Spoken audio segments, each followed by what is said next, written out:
সূর্য পূজার ছলা করে গিয়েছিলেন গোবিন্দ দর্শনে, সেদিনও কিন্তু তিনি তাদের কাছ থেকে একটা ছলনার আশ্রয় নিয়ে মিথ্যা কথা বলে গিয়েছিলেন এবং আমাদের মতো জীবকে শিক্ষা দিলেন, তুমি যদি গোবিন্দ সেবায় যাও তাতে তোমার কোনো অসুবিধা নেই, যদি তুমি মিথ্যাও বলো এতে কোনো অপরাধ হবে না। তাই চলুন আজ আমরা জানবো কেমন ভাবে সুবলকে ঘরে রেখে রাধারানী এলেন গোবিন্দ দর্শনে। জয় নিতাই, জয় গৌর। লীলা পরিবেশনে ভুল ত্রুটি হলে সন্তান জ্ঞানে সকলে ক্ষমা করবেন। শাস্ত্রে বললেন শ্রীকৃষ্ণ চৈতন্য লীলা অদ্ভুত অনন্ত, ব্রহ্মা বিষ্ণু শিব যার নাহি পায়ন্ত। অর্থাৎ যার মহিমা ব্রহ্মা বিষ্ণু শিব যুগ যুগ ধরে বর্ণনা করেও যে নামের অন্ত খুঁজে পাননি, সেই ভগবত কথা আমার মতো একজন অধমা পামর মূঢ় কিছুই জানে না মা। যদি আপনারা ভেবে থাকেন আমি অনেক কিছু জানি তাহলেই ভুল হবে, কারণ অনন্ত কোটি বিশ্ব ব্রহ্মাণ্ডের যিনি মালিক, যার অনন্ত লীলা, এই জগতে এমন কারো সাধ্য নেই তার লীলা সম্বন্ধে বা তাকে জানা অত সহজ কথা নয়। আমরা মূর্খ, তাই আমরা মনে মনে ভাবি আমরা সব জানি, কিন্তু না। মহাজন বললেন যে যদি কেউ নিজেকে মনে করে আমি শাস্ত্র অধ্যয়ন করেছি, আমি অনেক শাস্ত্র পড়েছি, আমি পণ্ডিত, আমি সব জানি, তাহলে ভুল হবে মা। তার একটা প্রমাণ আপনাদের ছোট করে একটু দিই। যখন কিনা ব্যাসদেব ভগবানের লীলা লিখছেন বাবা, ঠিক সেই সময় ব্যাসদেবের মনে একটু অহংকার জন্মেছিল। কি অহংকার? মনে মনে স্থির করেছিলেন আমি ভগবানের যত লীলা সব লীলা লিখে শেষ করব, এই ছিল তার অহংকার। তাই তিনি লীলা লিখতে লিখতে হঠাৎ মনে মনে ভাবছে আর বেশিক্ষণ নেই, আর যতটুকু আছে যাই আমি স্নান করে নিই, তারপরে বাকিটুকু আমি এই একটি কলমেই আমি সম্পূর্ণ লীলা লিখে শেষ করব, আর অল্প একটু বাকি আছে। এই ভেবে সে কি করেছে, ধীরে ধীরে চলেছে মা স্নান করতে, একটি সরোবরে স্নান করছেন। তাই গৌর হরি হরি ব্যাসদেব। তা ভগবান মনে মনে চিন্তা করলেন, ব্যাসদেব তুমি নাকি আমার সমস্ত লীলা লিখে শেষ করবে, এই যে তোমার মধ্যে অহংকার জন্মে গেল যে তুমি আমার সব লীলা লিখে শেষ করবে, এটা তো তোমার অহংকার। তাই এই অহংকারটা চূর্ণ করতে হবে। কি করে করলেন মা?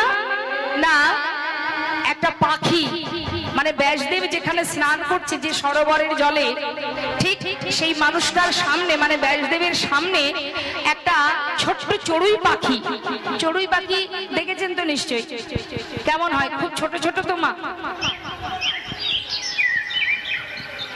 তাই ছোট্ট একটা চড়ুই পাখি বাবা কি করেছে, ওই ব্যাসদেব যেখানে স্নান করছে ঠিক তার চোখের সামনে কিছুটা দূরে সেও জলের মধ্যে বারবার ডুব দিচ্ছে, আর ওই পাখনা করে ঝামটা দিয়ে এক ফোঁটা করে ঠোঁটে করে জল নিয়ে উড়ে গিয়ে একটা খেজুর পাতায় গিয়ে রাখছে। হরি হরি। এখন যখন বারবার জলে ঝাপটা দিচ্ছে আর ওই ঠোঁটে করে, ঠোঁট কতটুকু হয়, এইটুকু চড়ুই পাখি হলে তার ঠোঁট তো আরো ছোট, তাই না? তা সেই ঠোঁটে করে সরোবর থেকে এক ফোঁটা করে জল নিয়ে খেজুর গাছের পাতায় গিয়ে রাখছে। এমন সময় ব্যাসদেব ওই বারবার চোখের সামনে জলের মধ্যে এসে স্নান করছে আর ঝাপটা দিচ্ছে দেখে তখন ব্যাসদেব সেই পাখিটাকে বলছে, আয় পাখি, তুই কি করতে চাইছিস রে? বারবার এসে এইভাবে ঠোঁটে করে জল নিয়ে ওই খেজুর পাতায় গিয়ে রাখছিস, কি চাস তুই? তখন সেই পাখিটা মনুষ্য কণ্ঠে বলে উঠলেন, এই যে মনি, তাড়াতাড়ি স্নান করে নাও, না হলে কিন্তু খুব শীঘ্রই আমি আমার এই ছোট্ট ঠোঁট দিয়ে সরোবরের সব জল আমি তুলে ওই খেজুর পাতায় রাখবো। এখন এই কথা শুনলে কার বা হাসি পাবে না? ব্যাসদেব হেসে উঠেছে, আরে এইটুকু পাখি তুই, আর তোর ঠোঁট এতটুকু, তুই এই ঠোঁট দিয়ে সরোবরের সব জল তুলে ফেলবি? আশ্চর্য। তখন সেই পাখি বলে উঠলেন, কেন? যার অনন্ত কোটি লীলা, সেই লীলা যদি তুমি একা লিখে শেষ করতে পারো, আমি আমার ঠোঁট দিয়ে সরোবরের সব জল কেন তুলতে পারবো না? নিতাই গৌর হরি বল, হরি বল। তখনই ব্যাসদেবের শিক্ষা হয়েছিল মা, তার সেই অহংকার দূরীভূত হয়। তাই এই জগতে কেউ যদি মনে করে আমি বড় পণ্ডিত, আমি শাস্ত্রজ্ঞ, আমি সব জানি, তাহলেই ভুল হবে। কেন? যারা যোগী মুনি ঋষি যুগ যুগ ধরে বনে জঙ্গলে ধ্যান তপস্যা করছে, যারা ভগবানের চরণ পাওয়ার জন্য সর্বস্ব ত্যাগ করে বনে জঙ্গলে গিয়ে পড়ে আছে, তারা ভগবানের চরণ পাচ্ছে না। আর আমরা মায়ার সংসারে মায়ার বালিশ মাথায় দিয়ে মায়ামোহে ঘুমিয়ে আমরা সবাই আচ্ছন্ন হয়ে আছি। আমরা ভগবানের ভক্ত হতে পারবো? অত সহজ নয়। তাই দেখুন, আজ আমরা সেই অনন্ত কোটি লীলাজার, সেই করুণাময় আমার গোবিন্দের মধুর মধুর অমৃত কথা আস্বাদনে একত্রিত হয়েছি। একটু একটু করে আস্বাদন করতে করতে বাবা, এক জনমে না হোক। শাস্ত্রে বললেন, পুনঃ পুনঃ ঘষণে সুগন্ধি চন্দন, পুনঃ পুনঃ পুড়াইলে উজ্জ্বল কাঞ্চন, পুনঃ পুনঃ জনমে ধর্মে হয় মতি, পুনঃ পুনঃ সাধনে অধমে পায় গতি। নিতাই গৌর হরি বল। এক জনমে না হোক, প্রতি জনম যদি আমরা ভগবত কৃপা লাভ করার প্রয়াস করতে পারি, একদিন না একদিন তার কৃপা নিশ্চয়ই হবে আমাদের প্রতি। তো আসুন, সময় নষ্ট না করে আমরা সবাই চলে যাব আজকের আস্বাদনের বিষয়, সুবুল বেশে রাধা গোবিন্দের মিলন। হরিবল হরিবল। চলে যাব আমরা শ্রীধাম নবদ্বীপ ধামে। আগে আমরা গৌর চরণে প্রণাম করে আসি। চলুন যাই একটা পদাবলিতে গৌর কথা শুনে আসি।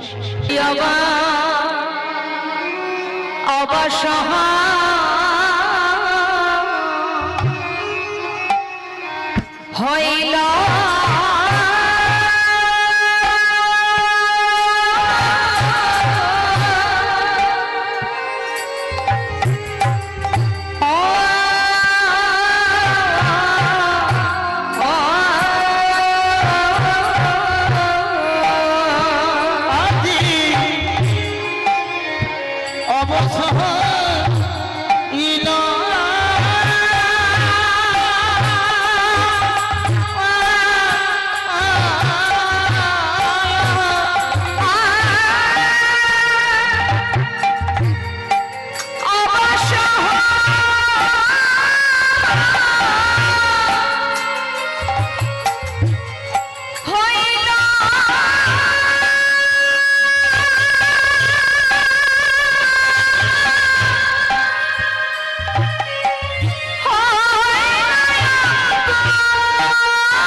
ধরি অবশ্য হইল অঙ্গ রাধা রাধা। নবদ্বীপ চন্দ্র আমার গৌর সুন্দর আজ গৌরী দাসের গলাটা জড়িয়ে ধরলেন।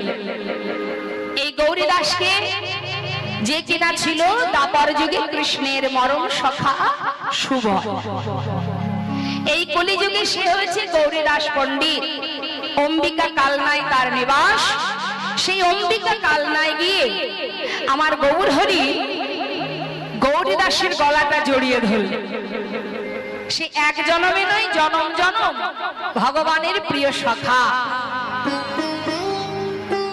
ত্রেতা যুগে রাম অবতারে ছিল তরণীশীল, সেই তরণী সেন প্রভুর চরণের কৃপা লাভ করেছেন এবং তারপর দাপর যুগে সে হয়েছে কৃষ্ণের মরম সখা সুবল।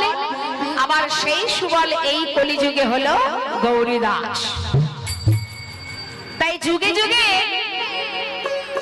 এমন মরম সখাকে কাছে পেয়ে গৌরহরি গৌরীদাসের গলাটা জড়িয়ে ধরে কি বলছে, তার গলাটা জড়িয়ে ধরে সেই বৃন্দাবনে লীলা প্রকাশ করছেন বাবা। শাস্ত্রে মহাজন বললেন, যদি গৌরী না হইতো কেমনে হইতো, কেমনে ধরিতাম রে ওই রাধার মহিমা প্রেম রস সীমা। জগতে জানা তোকে, এই জগতে জানা তোকে জানি তার। যদি গৌরহরি না জানাতেন আমরা রাধা গোবিন্দকে কেউ জানতে পারতাম না, কেউ চিনতে পারতাম না। রাধা গোবিন্দ লীলা করেছেন দাপর যুগে এবং তারা তো বাংলায় কথা বলতেন না। রাধা গোবিন্দ যে ভাষায় কথা বলতেন সেটা হলো বৃন্দাবনে ব্রজবুলি ভাষা, কি তাই তো? বৃন্দাবনে যে ভাষা আর আমাদের ভাষা কি এক নয়? তাহলে রাধা গোবিন্দ কথা বলতেন ব্রজবুলি ভাষায় আর আমরা কথা বলি বাংলায়, তাই তো? আমরা বাঙালি, আমরা কথা বলি বাংলা ভাষায়।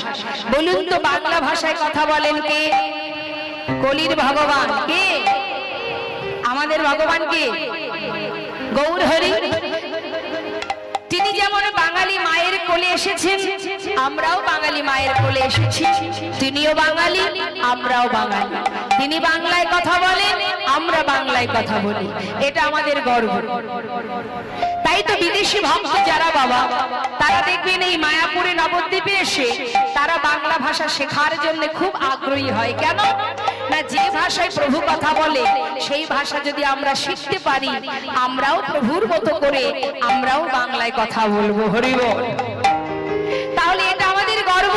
তিনি এসেছেন এবং তিনি এসে যখন সেই বৃন্দাবনের লীলা প্রকাশ করেছেন একটার পর একটা, তখন তার পার্শ্বদ ছিল যারা, তারা প্রভুর মুখে সেই লীলা শ্রবণ করেছে আর সঙ্গে সঙ্গে পদাবলী করেছে। আর পদাবলী করেছেন বলেই বাবা আজ আমরা রাধা গোবিন্দের লীলা সম্বন্ধে সবাই অবগত, সবাই জানি। তাহলে গৌরহরি না জানালে তো আমরা জানতে পারতাম না, পারতাম? আমাদের আয়ু তো সীমিত, 100 বছর কলিহত জীবের পরম আয়ু, তাও 100 বছর বাঁচি না, বাঁচবো না। হ্যাঁ, 100 বছর বাঁচবো না, তাহলে অল্প সময়। তা এই অল্প সময়, আবার এটাকে অল্প সময়ে বলা যাচ্ছে না। রাজা পরীক্ষিত যদি 7 দিনের মধ্যে ভগবান কৃপা লাভ করতে পারে, তাহলে আমাদের তো অনেক সময় আছে। কার হাতে কতটুকু সময় আছে আমরা জানি না, এটা ঠিক। কার হাতে কতটুকু সময় আছে আমরা জানি না, জানি কি? আমরা কেউ জানি না এখন আছি আর 1 ঘন্টা থাকবো, না 1 মিনিট বাঁচবো, না 1 সেকেন্ডে চলে যাব, আমরা জানি। তাহলে আমাদের সময়টা খুবই কম। এই অল্প সময়ের মধ্যে আমাদের এই যে মনুষ্যকুলে জন্ম পাওয়া, 84 লক্ষ জনী ভ্রমণ করে এত সুন্দর জন্ম পেয়েছি, বলবার মতো বদন পেয়েছি, সেবা দেবার মতো হাত পেয়েছি, দেখবার মতো নয়ন পেয়েছি। এই সময়টা যদি হেলায় নষ্ট করি, আমার করে অনিত্য বস্তুকে নিয়ে দিন কাটাতে থাকি, তাহলে মনুষ্যকুলে জন্ম পাওয়াই বৃথা হয়ে যাবে।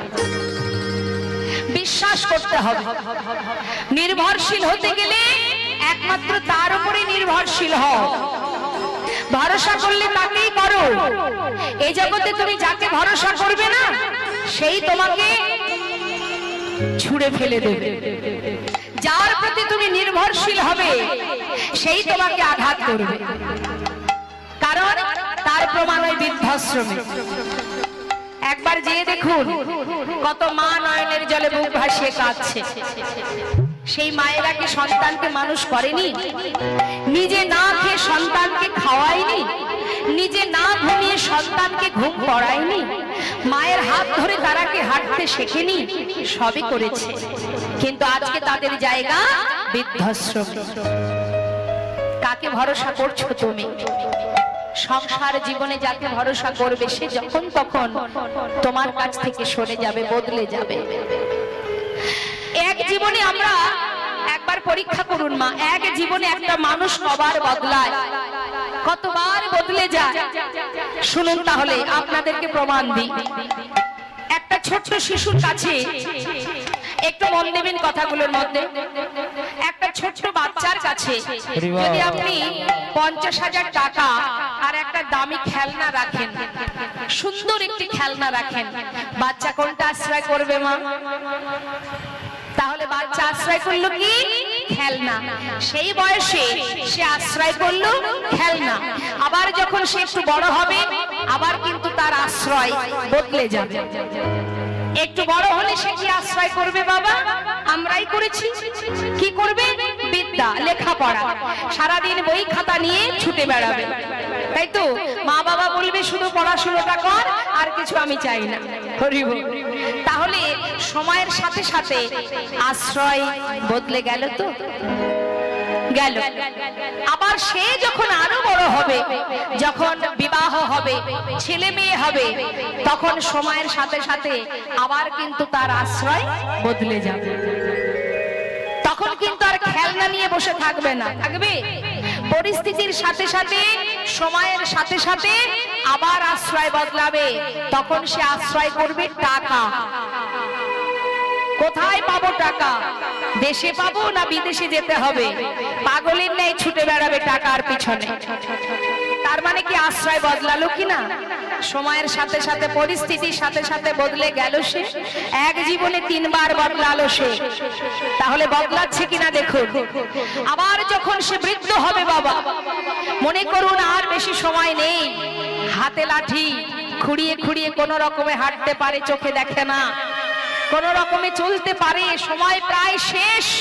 তখন যদি আপনি তাকে টাকার লোভ দেখিয়ে বলেন যে আপনাকে আমি 50 লক্ষ টাকা দেব কি 1 কোটি টাকা দেব, আপনার জীবনের যা যা স্বপ্ন পূর্ণ হয়নি আপনি পূর্ণ করে নিন, চলে যান টাকা নিয়ে, তবে শর্ত একটা, এই শেষ বয়সে এসে আপনার পরিবার ত্যাগ করতে হবে, পরিবার কাছে থাকতে পারবেন না। দুটো, তোমাকে দুটো পথ দেখানো হলো, 1 কোটি টাকা নিয়ে জীবনের স্বপ্ন পূরণ, পরিবার ত্যাগ, আর না হয় পরিবার বাদ দিয়ে টাকা ত্যাগ। কোনটা করবে? কি চাইবে শেষ জীবনে মায়েরা? মা বাবা কি চায়? আমার টাকা লাগবে না বাবা, যে কদিন বাঁচবো আমি যেন আমার ছেলে মেয়ে, আত্মীয় স্বজন, আপন জন যারা, তাদের কাছেই দিনগুলো কাটাতে পারিনি। তাই গৌর হরি বল। সমস্ত লোভ, লালসা, চাওয়া পাওয়া, কামনা, বাসনা সব ত্যাগ হয়ে গিয়ে সন্তানের ভালোবাসাটুকু পাবার জন্য শেষ জীবনে তার ছত্র ছাওয়ায় সেই মাতা পিতা বেঁচে থাকতে চায়। তখন আর চাওয়া থাকে না, হানাহানি, মারামারি, কাটাকাটি, এটা আমার ওটা আমার, কিচ্ছু থাকে না। হরি বল। এই দিনটা সবার আসবে, সবার জীবনে আসবে। তাহলে একবার ভাবুন মা, কতবার আমরা বদলাই, পরিস্থিতির সাথে সাথে আমরা বদলে যাই, তাই না? এই জগতে যাকে ভরসা করবে সেই বদলে যাবে, কিন্তু জগতে এমন একজন আছে সে কখনো বদলায় না, যাকে ভরসা করা যায়, যার প্রতি নির্ভরশীল হওয়া যায়, যাকে ভরসা করলে সে কখনো তোমার পাশ থেকে কোথাও যাবে না, জন্ম থেকে মৃত্যু পর্যন্ত সে তোমারই কাছে আছে। শুধু তুমি মায়ার বালিশ মাথায় দিয়ে ঘুমিয়ে আছো, মায়ার আবরণ চোখে পড়েছে, তাই তাকে তুমি দেখতে পাচ্ছ না। সে যে ছায়ার মতো তোমার কাছে আছে, দেখবার নয়ন নেই, তাই আমরা তাকে দেখতে পাই না। ভরসা করলে তাকে করো যে কখনো তোমার পাশ থেকে যাবে না, যে তোমার সুখে আছে, যে তোমার দুঃখেও আছে, যে তোমার ভালোতে আছে, যে তোমার মন্দতে আছে, যে সর্বদাই তোমার কাছে আছে, তুমি তার কাছে না গিয়ে তুমি অনিত্য বস্তু, আশার বস্তুর পিছনে জীবনটা ছুটে ছুটে গোনাদিন মূল্যবান সময়গুলো পার করে দিচ্ছ। সংসারে কর্ম করো, অর্থ উপার্জন করো, ছেলে মেয়ের ভবিষ্যৎ করো, সবই করো, কিন্তু বিশ্বাস ভরসা নির্ভরশীল একজনকেই করো। মন যদি দিতে হয় তার চরণে সঁপে দাও, যে তোমাকে পাঠিয়েছে ধরায়। তাই তো বিশ্বকবি রবীন্দ্রনাথ ঠাকুর তিনি বলেছিলেন, কি বলেছিলেন? বিশ্বকবি বলেছিলেন, শোনো, তিনি দেখেছিলেন বাবা, তিনি দেখেছিলেন, তাই তিনি বলেছিলেন। কি বলেছিলেন? একটু কথাগুলো মন দিয়ে শুনবেন। কি বলছে? আমার হিয়ার মাঝে লুকিয়েছিলে। কথাগুলোর মধ্যে ঢুক দেবেন না, প্রত্যেকটা শব্দের মধ্যে মন দিতে হবে, তবেই মানেটা বোঝা যাবে। কি বলছে? আমার হিয়ার মাঝে লুকিয়েছিলে, দেখতে আমি পাইনি তোমায়, দেখতে আমি পাইনি। আমার হিয়ার মাঝে লুকিয়েছিলে, দেখতে আমি পাইনি তোমায়, দেখতে আমি পাইনি। হিয়ার মাঝে লুকিয়েছিলে, দেখতে আমি পাইনি তোমায়, দেখতে আমি পাইনি। বাহির পানে চোখ মেলেছি, বাহির পানে আমার হৃদয় পানে চাই। আমার হিয়ার মাঝে লুকিয়েছিলে, দেখতে আমি পাইনি তোমায়, দেখতে আমি পাইনি।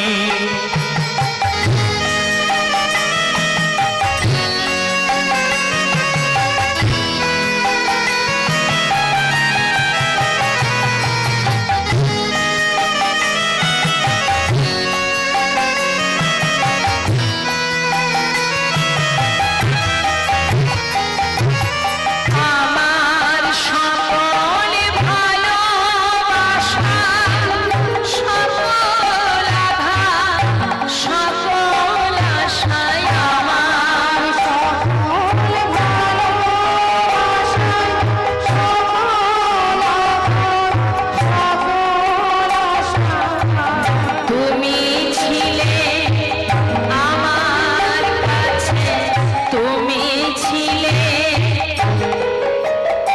আমি তোমার কাছে যাই।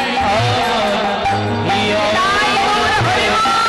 লুকিয়েছিলে, দেখতে আমি পাইনি তোমায়, দেখতে আমি পাইনি। আমার হিয়ার মাঝে লুকিয়েছিলে, দেখতে আমি পাইনি তোমায়, দেখতে আমি পাইনি। সময় করিয়া পথটি ধরিয়া যেবা চলে দ্রুত গতি, সময়ের শেষে অনাশ সেজনে চলে যায় আপন বাসতে। তুলবি যদি ছাড়া মাখন সকাল সকালে তোলে, শিশুকালে কৃষ্ণ ভজন, বৃদ্ধতে ভজনেতে বাধায় গন্ডগোল। যা করতে হবে সময় থাকতে, সময় চলে গেলে আর কিছুই পাবে না। তাই তো করুণাময় দয়াল আমার গৌর সুন্দর জীবের ঘরে ঘরে হাতে ধরে পায়ে ধরে নিজে আচরণ করে জীবকে শিক্ষা দিয়েছেন। হে জীব ধরল গ্রহণ করো, হরিনাম করো, শুধুমাত্র মহামন্ত্র জপ করো। নিজে ধুলায় গড়াগড়ি দিয়ে জীবকে উদ্ধারের জন্য, জীবের মঙ্গলের জন্য তিনি এই হরিনাম দিলেন। বাবা আমাদেরকে মর্তে পাঠালেন, আমরা এলাম 84 লক্ষ জনে ভ্রমণ করে, তারপরে এই সুন্দর মানব দেহটা পেলাম। কিন্তু আমাদেরকে পাঠিয়ে দিয়েও আমাদের পিতা যিনি আমার গৌর হরি, তিনিও কিন্তু চুপচাপ বসে থাকতে পারলেন না। তিনিও চলে এলেন গৌর রূপে। এসে কি করলেন? আমাদের মতো জীবকে অর্থাৎ আমাদের মতো সন্তানকে অন্ধকার থেকে আলোর পথ দেখাবার জন্য তিনিও দাঁড়ে দাঁড়ে সন্ন্যাসী হয়ে হরিনাম করেছেন আর জীবকে হরিনাম দিয়েছেন। হে জীব সর্বধর্ম পরিত্যাজ্যং মামেকং শরণং ব্রজ অহং ত্বং সর্বপাপেভ্যো মোক্ষয়িষ্যামি মা শুচ। অর্থাৎ সবকিছু ভুলে গিয়ে যে জন একবার নামকে আশ্রয় করে, যে জন স্মরণ করে, নামকে ভালোবাসে, আমি তার সমস্ত পাপ থেকে মুক্তি দিয়ে তাকে আমি আমার বুকে তুলে নিয়ে নি। তাই গৌর হরি বল হরি বল। তাই আজ এক ভক্তের কথা একটু বলি মা, সবকিছুর সময় থাকতে করতে হয়। এক ভক্ত কাল আমাকে বলে রেখেছিল, তো সেই গানটা একটু গাইবো, শুনুন তাহলে। লালন ফকিরের সুন্দর একটি গান। এই যে গানটি একটু মন দিয়ে শুনবেন, এই যে গানটি, এর প্রত্যেকটা কথা মন দেবেন, আমি ভেঙে বুঝিয়ে দেব কি বলছে দেখুন। যে লালন ফকিরের নিবাস, আমরা এই জগতে আজ পর্যন্ত কেউ বলতে পারিনি যে লালন ফকিরের ঠিকানা কোথায়, সে কোথায় থাকতো জানে না কেউ। ভগবানের কৃপাধন্য সেই সন্তান লালন ফকির, তিনি এলেন, এসে আমাদের মতো জীবকে এমন এমন সুন্দর সুন্দর গান বেঁধে দিয়ে গেলেন, জীবকে শিক্ষা দিলেন, দিয়ে তিনি আবার কোথায় চলে গেলেন। আসুন তার একটা সুন্দর দেহতত্ত্বমূলক এই গানটি আমরা গাইব। কি বলছে শোনো। সময় গেলে সাধন হবে না, নিতাই গৌর হরি বল। ওরে মনে রে আমার,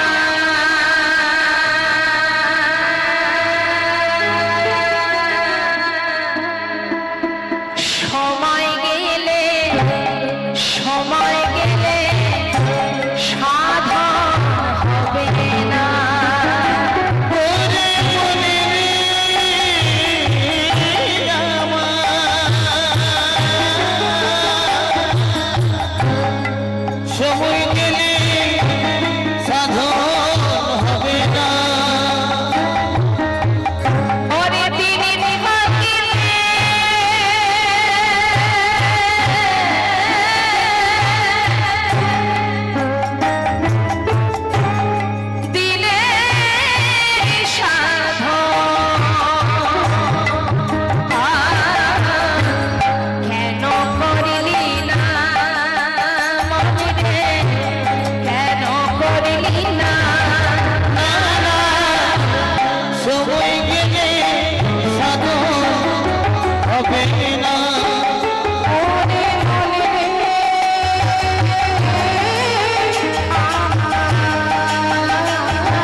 সময় থাকতে করতে হয়।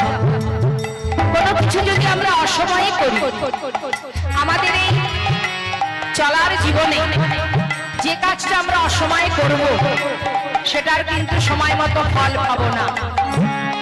তাই তো লালন ফকির বললেন, শুনে নাও। তুমি জানো না মন হালে বিলে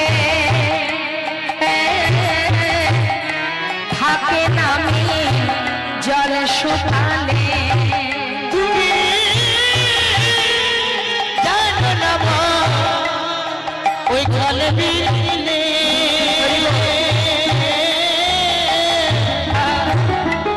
থাকে নামি জল শুকালে। মিন কথার অর্থ হচ্ছে মাছ।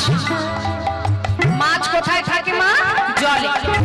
জল কোথায় থাকে? খালে বিলে নদী নালা। মনে করুন খাল আছে, বিল আছে, কাছে জল নেই, মিন পাবো না, পাবো পাবো, এটা স্বাভাবিক বিষয়। এবার আসি আমরা ভক্তি জগতে। ভগবান থাকেন কোথায়? ভক্তি যেখানে ভগবান সেখানে। ভক্তি কোথায় থাকে বাবা? ভক্তের হৃদয়। সবার হৃদয় না, শুধু হৃদয় থাকলে হবে না, একমাত্র ভক্তের হৃদয়ে থাকে ভক্তি। আপনার বিশাল বড় হৃদয় আছে, কিন্তু সেখানে ভক্তির লেশ নেই, শুধু আছে হিংসা, কালিমা, অহংকার। থাকবে ভগবান সেখানে? হৃদয় কার ছিল? মহাভারতে দুর্যোধনের, যে কিনা কর্ণকে বড় ভালোবাসত, বন্ধুরূপে কাছে পেয়েছিল, বড় হৃদয় ছিল তার, কর্ণকে রাজা করে দিয়েছিল। তাহলে এত বড় হৃদয় থাকতে সেখানে কিন্তু ভক্তির লেশ ছিল না বাবা, শুধু ছিল হিংসা আর ছিল অহংকার। তাই সেখানে ভগবান ছিল না। তাই তো লালন ফকির বললে, তুমি জানো না মন খালে বিলে,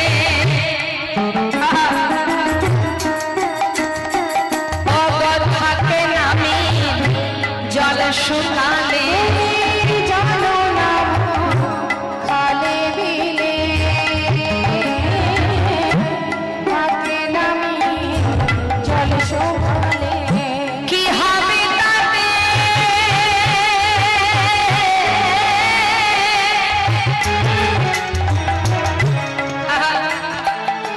কি হবে তাতে বাধা দিয়ে, মোহনা সুখী না মনে রে, মোহনা সুখী না। না না ওই সময় গেলে সগন হবে না। আরে মন রে আমার, সময় গেলে সগন হবে না। ওরে মনে রে আমার, সময় গেলে সাধন হবে না। অসময়ে কৃষি করে অগমিছামিছি খেতে মরে, ওরে মন রে আমার, ওরে মন রে অসময়ে কিসি করে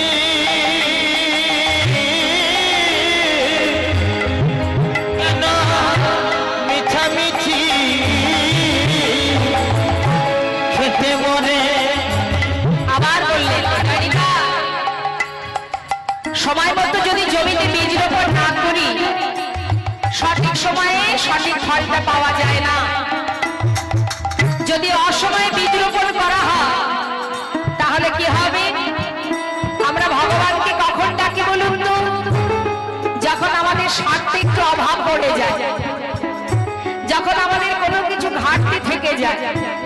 অবশ্য মানুষের আশা ভগবান পূরণ করতে পারবে না, কারণ তাদের একটা ছেড়ে আর একটা বাসনা থাকে, মৃত্যুকাল পর্যন্ত তার আশা শেষ হবে না। তাই আমাদের যে এত এত আশা, আমরা ভগবানের কাছে একটার পর একটা কামনা করি, কিন্তু ভগবানকে কামনা ডাকি কখন? যখন বিপদে পড়ি। সময় থাকতে কেউ ডাকি না। দুধ পায় সে হরি ভাজে, শুকনো ভাজে কই, শুকনে যে হরি ভাজে, দুঃখ কহা সে है रे মনোয়া, দুঃখ কহা সে। অর্থাৎ যদি সুখের সময় ভগবানকে ডাকো, সুখের সময় তার নাম স্মরণ করো, তোমার জীবনে দুঃখ আসবে না। কিন্তু আমরা দুঃখ পেলে ডাকি। তাই মহাজন বললেন, শুধু তাই নয়, আরো এক সময় ডাকি। কখন? শেষ জীবনে যখন ছেলে মেয়ে খেতে না দেবে, তখন আমরা বলবো, হে প্রভু তুমি ছাড়া আর আমার কেহ নাই, হরি বল। তাই সেই সময় ডেকে লাভ হবে? সময় থাকতে যখন সবাই বলতো ভগবানের নাম করো, কি বলতো? সময় কোথায় পাবো বলো? সারাদিন সংসারে এত কাজ, সংসার করেছি, এখন ভগবানের ডাকার সময় হয়েছে নাকি? যখন হবে তখন ডাকবো, হরি বল। তাহলে অসময়ে ডাকলে কি হবে? ওই জমিতে বীজ রোপণ করার মতোই অবস্থা হবে। অসময়ে আপনি বীজ রোপণ করে দেখবেন কি হয়। গাছি যদি আনা হয়, বীজে যাবে, আর ফল তো ধরে না, তাতে ফল তো ধরে না।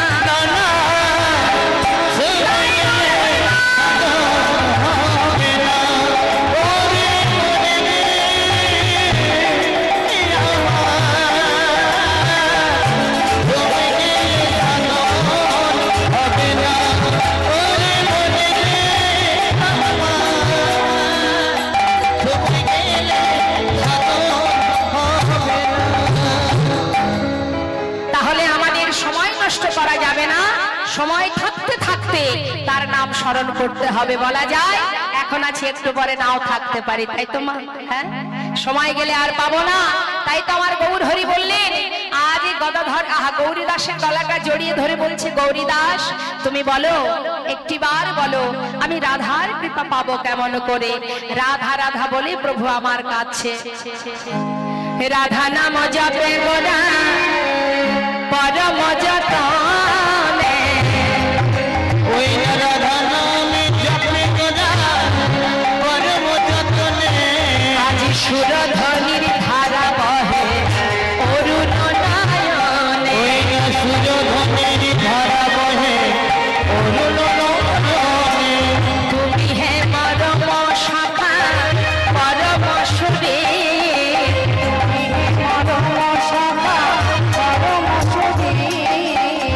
আমার মনের কথা তোমাতে দিদি,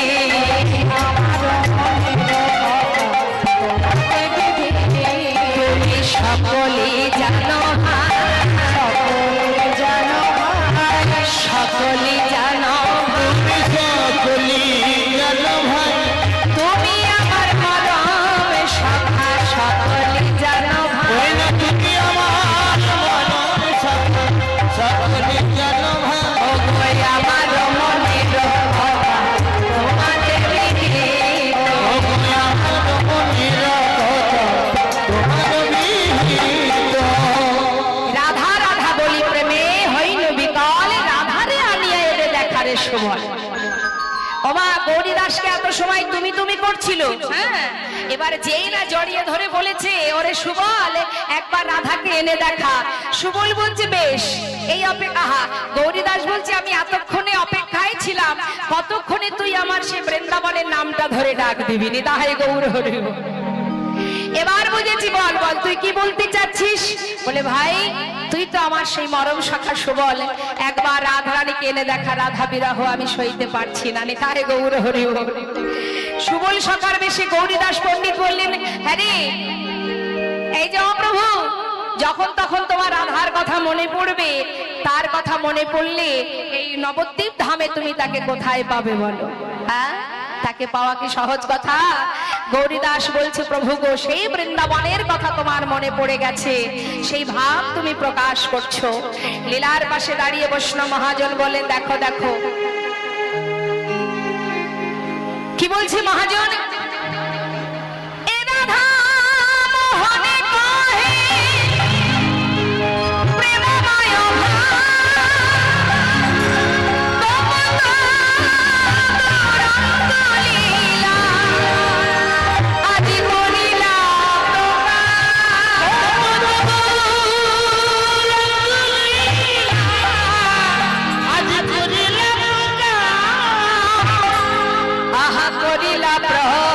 করিলা প্রকাশ রে,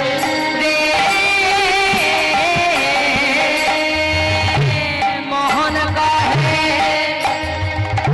করিলা প্রকাশ রে, মোহন কহে করিলাম মোহন কহে করিলা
জয়গণ।